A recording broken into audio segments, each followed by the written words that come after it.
stops near local maximums and minimums. And the same thing as with the indicators.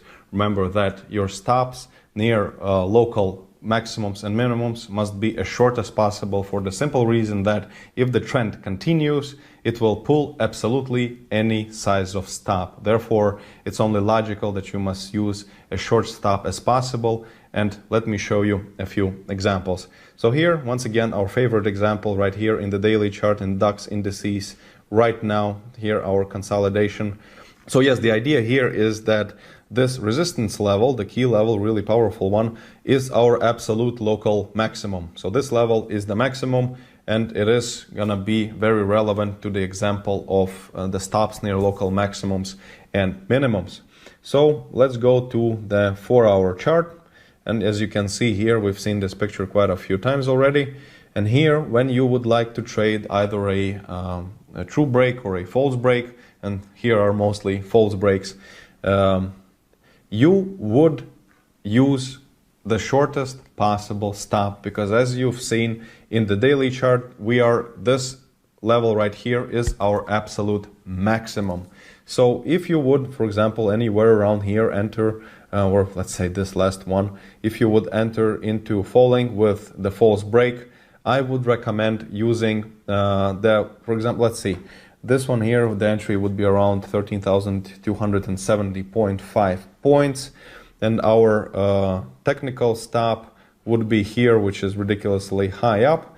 Therefore, we would need to use our fixed one.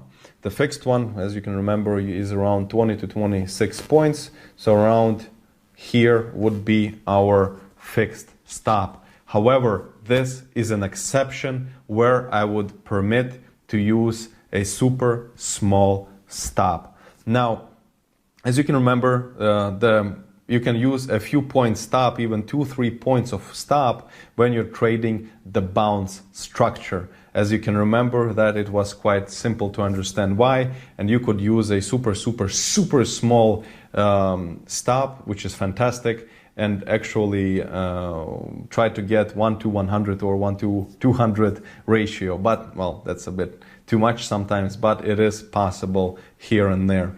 Now, in this situation, the local maximums and minimums is also an exception to having either a fixed stop or a technical stop. So I've always said that you must have very specific structurized stops, meaning either a technical one or a fixed one. And in the case of bounce, remember that I said as small as possible, so 1, 2, 3 points, and it's an exception to our structurized stops. And this, the local maximum and minimum, is also an exception. So here you can see that the technical is around, what is it?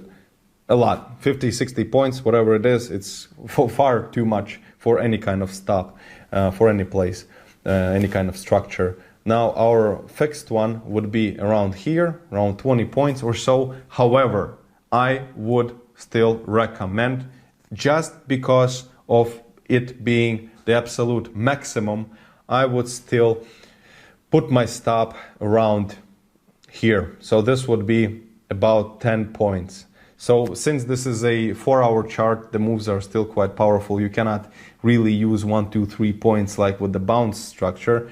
But here I would still recommend using the smallest possible stop, the smallest risk, simply because we've moved around 500 points up before this consolidation, or even more. I don't exactly remember.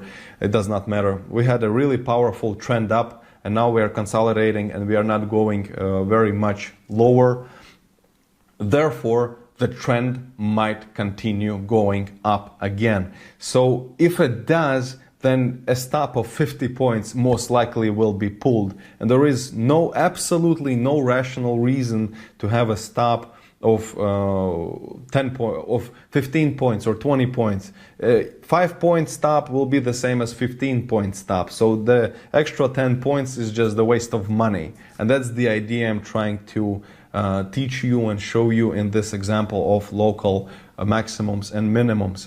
Simply the idea of, if after a powerful move there is no drawback, no move against, then it's very likely that the trend might continue. And therefore, and if it does, then it will pull almost any kind of stop, any size of stop.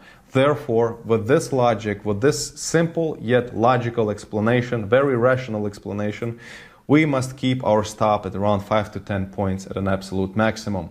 And this is the second exception for the stops.